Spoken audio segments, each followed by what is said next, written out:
The markets are crashing, the markets are bleeding. And yes, it looks really ugly right now, as if you want to just give up. You want to close your laptop. You don't want nothing to do with crypto anymore.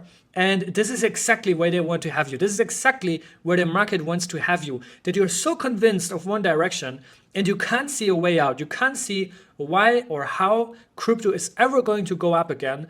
And you have a million reasons why crypto is now doomed, why this time it's different. We're not going to recover from this.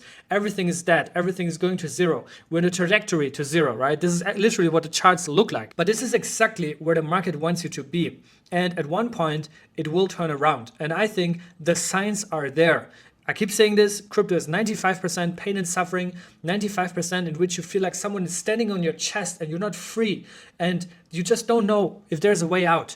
But the 5% of glory, they can be and will be life-changing if you do the right moves in times like these, in dry times where everyone is just very, very frustrated, very, very sensitive. That's what separates the winners in the bull run from those that are missing out big time. Traditional markets being sold off. Nvidia minus 9.7% yesterday. Over $1 trillion was just wiped out from the US stock market alone. And it's almost like people forget that in 2 months and 1 day, we're going to have US elections. And here's a chart of the Bitcoin price performance around or after the US elections happen, which only happens every 4 years, alongside the Bitcoin halving, which occurred a couple of months ago. And we can see that the elections are usually inaugurating a massive bull run, a year-long bull run that tops out here almost a year later. And also leading into the election, we usually see a bit of a rally in anticipation, which is obviously due to the fact that the presidential candidates are doing everything they can to pump the markets and hype up anticipation about if they get elected, everything will be amazing. So this is definitely a very interesting chart to look at. For Bitcoin specifically though, I feel like the rally came a bit early here, and that was fueled mainly by the Bitcoin spot ETF, which was approved in January of this year, so 7 months ago. And that insta-pumped Bitcoin back to all-time highs, whereas especially altcoins have not seen any relief. They keep bleeding, they keep suffering. They're lower than in 2022. But eventually, this will also be adjusted and the market will price in all new developments and all new advancements. We also have one of the two candidates, Donald Trump, promising plans to make US the world's crypto capital, which obviously I keep saying this, he's just saying that to get votes, to get your vote, but he's also now launching a cryptocurrency project that is actually running on Ethereum, and as far as I understand is a fork of Aave. It's a lending protocol that his son Eric Trump has been promoting and teasing, and now they have actually promoted it. Donald Trump himself has promoted it on Twitter.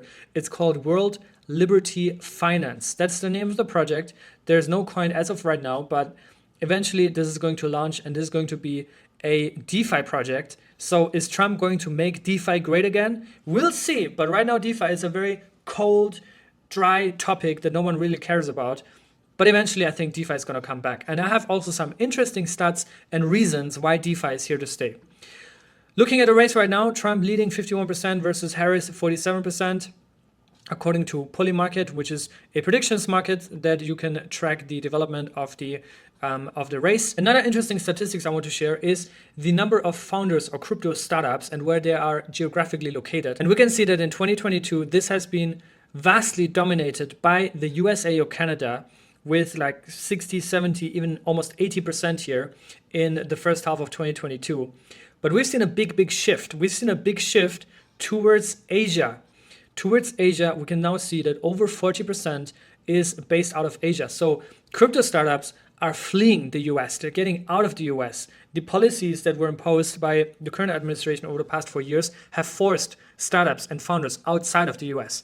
I moved to Dubai myself because Dubai is embracing crypto. It's very welcoming. It's a great legal base. It's very straightforward to set up your business. There's no crazy tax and bureaucratic nightmares that you have to go through. The UAE, Hong Kong, Singapore, those places are going to absorb and already have absorbed a lot of the mindshare, a lot of the smartest and brightest people that are building in our industry, right? And also a lot of whales, to be honest, like here in Dubai, but also in Singapore, Hong Kong.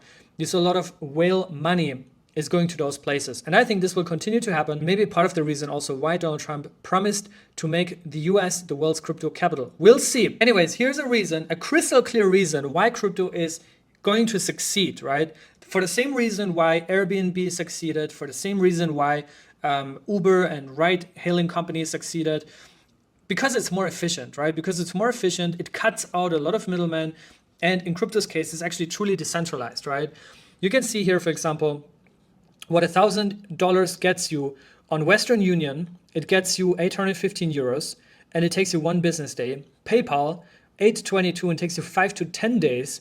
Uniswap, 892, and it takes you a couple of seconds. Now, we'll say that something that Oscar pointed out here to look into Wise. Apparently, Wise only has a $2.90 fee and gets you 900 euros. The fintech sector itself is also advancing a lot because they see cryptos coming. So they have to at least become more efficient, right? I don't think they will become more decentralized, but they will become more efficient because they have to. They have no other choice. Eventually, banks themselves have no other choice because crypto is just doing it much, much faster, right? But the key difference is still that crypto is decentralized, right? Crypto is decentralized. It does not depend on one single company, one single person, one single server.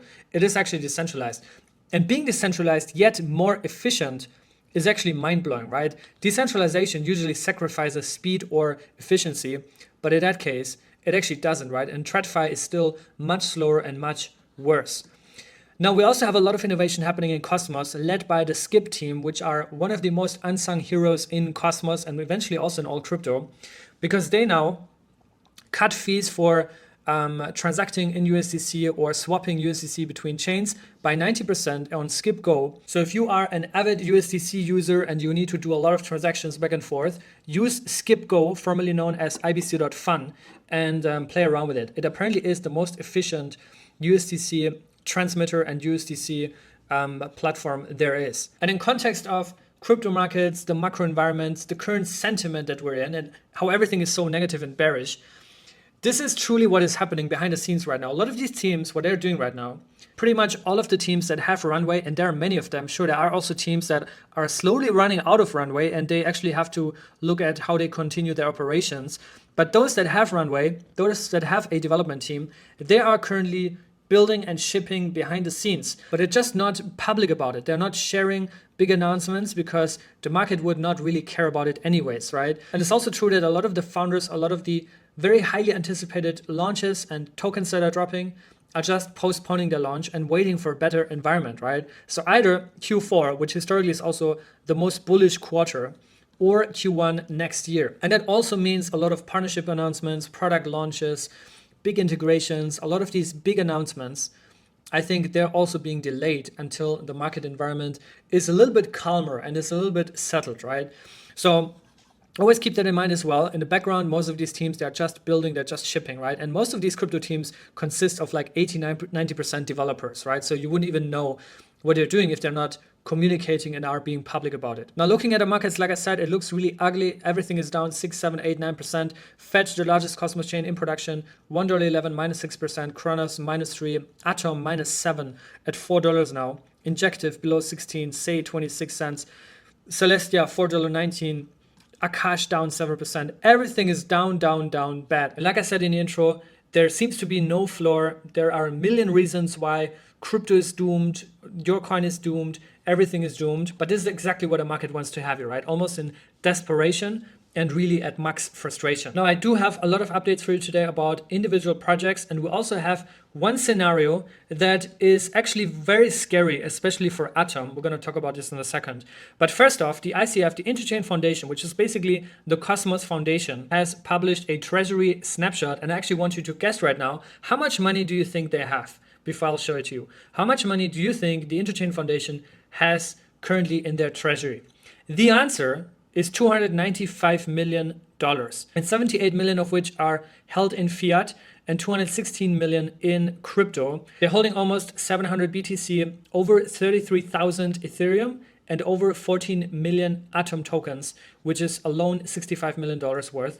They also have a huge TIA bag with 5.46 million TIA, a lot of Iris, Osmo as well, which is Penumbra, and then also have 300K in other cryptocurrencies. And those prices right now are actually extremely low in my opinion. So imagine if this number 2, 3, 4x's, that means they would have 6, 7, 800 million easily at their disposal. Right? Now, the scary scenario for Atom that I want to share with you is something we've been talking about a couple of weeks ago already, which is the unbonding of Atom. There are currently 12.3 million atoms, not dollars, atoms that are in unbonding. 7.5 million alone are coming from ZK Validator. And the reason why I bring this up today is because the unbonding is happening tomorrow. So those coins will be liquid tomorrow. And last time I talked about it, we also found out that the address that is unbonding right now has interacted previously a lot with Bitfinex and sent Atom to a Bitfinex address, which means that the likelihood that those Atom will be sold is relatively high. To be honest, I would expect that those Atom would be sold. If they don't get sold, if they get liquid staked, put into DeFi, whatever, or BLP'd, which to be honest, I don't think is going to happen, then that would obviously be a big surprise in my opinion at least. We also have 1.5 million that got unbonded from SG1. This is, as far as I understand, being unbonded today. So we'll also see if that gets sold or not. But yeah, those are two major unbondings that have occurred. And the main unbonding address is this one here, unbonding 6 million atoms worth $24 million. This is the one to keep an eye on. And we'll see in the coming hours what this address is going to do with their Atom. At the same time, we also see a lot of inflow here. Coinbase, 1.3 million, Upbit, almost 1 million, Kraken, 622, Ledger, Cosmos Station, Mantra, also almost 250,000 in new atoms that were staked with their node.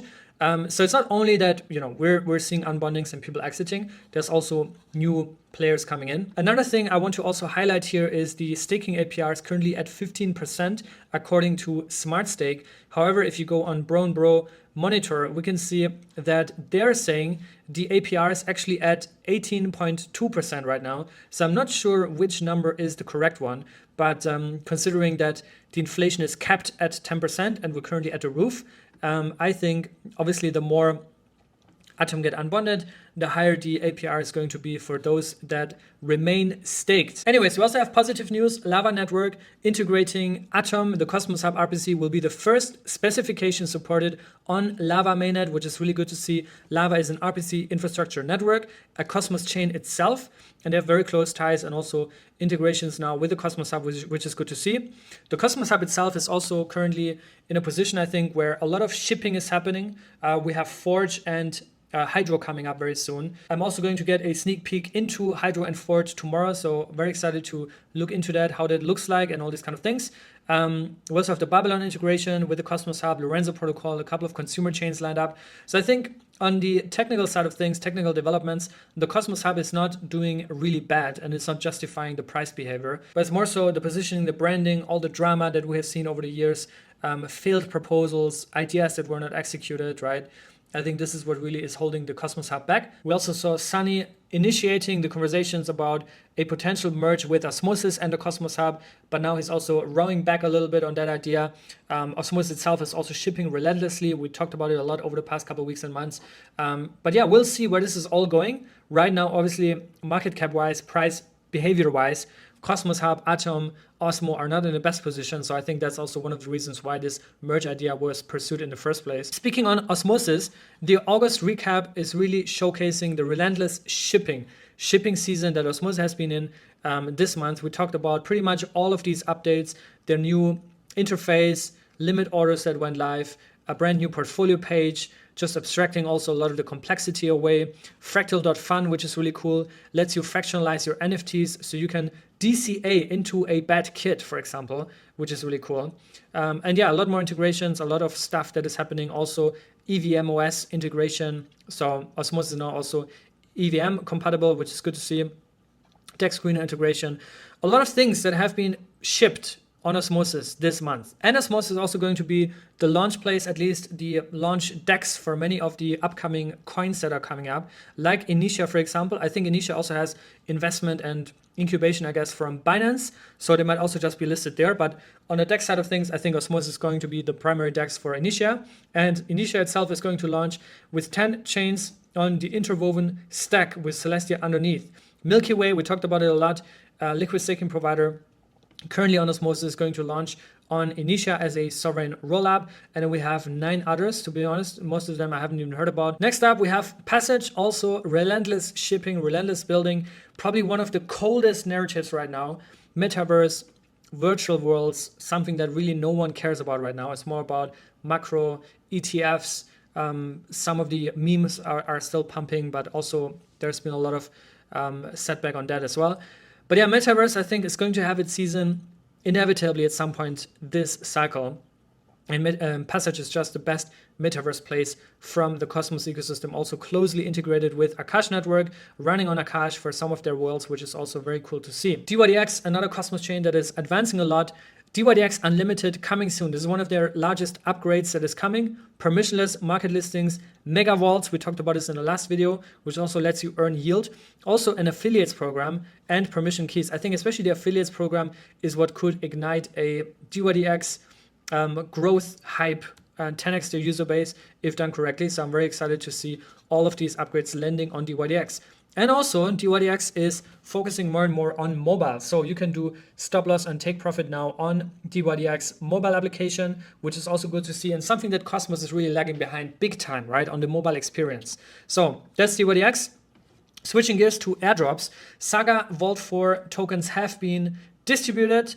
Now is the time, if you believe in Saga, to just stake all your Saga tokens, because that means you get more in the next airdrop, which is probably just weeks away, right? This is already the 5th airdrop we got for Saga, and they reward loyalty. So it also makes sense to just stake and compound your Saga tokens. Mantra, there's also a new task for the Mantra airdrop, the OM airdrop. Leap has here also done a tutorial about that. Now you can redelegate in order to earn karma points. And Leap has also done a quick tutorial on that quest on how you can maximize your karma points. Cook Drop, another airdrop that you can claim right now in Cosmos. But big disclaimer, this is not going to make you a millionaire. In fact, a lot of people are saying, got 5 cents, don't even bother claiming, 145 Cook, 4 cents, thanks. I mean, just to mitigate your expectations, because I know if I don't say that, you will go in the comments here and say, oh my God, how can you say that? It's just a small airdrop. But this is what it is, right? Just making you aware and just sharing that there is an airdrop that you can claim, and it's probably going to be worth cents. Quick NFT updates. Chapter 4 of After the Filter is coming September 9th. So put that one in your calendar. Follow After the Filter, and also Sepmos, who is at my research team here at Cryptocito, and he's doing all of the NFT deep dives and also NFT recaps. We already did 18 recaps here on the Cito Zone, which you should also be following on Twitter. Cito_Zone. You have a full overview of the entire NFT ecosystem here in Cosmos, some of the interesting trades that are happening, some of the new collections, new launches, right? Fractionalizing NFTs, which what I talked about earlier, where you can now DCA also into your NFTs, into your favorite NFTs, and a lot more. So this is also really cool. Also educates you about all these collections and their rarity scores and all those kind of things. Also visit the Cito.zone, your gateway to Cosmos, the best place to stay updated on all things, not just with video content, but also written content. So we're sharing research reports here, deep dives on tokenomics, deep dives on other stuff, Bitcoin staking here, Babylon, dYdX tokenomics, Akash as well that we shared here. Sometimes there's also ways that you can earn prize money for creating content, create to earn, something that we also launched here. And on the Cito Zone, we're curating all of that content for you, so you just have a better starting point.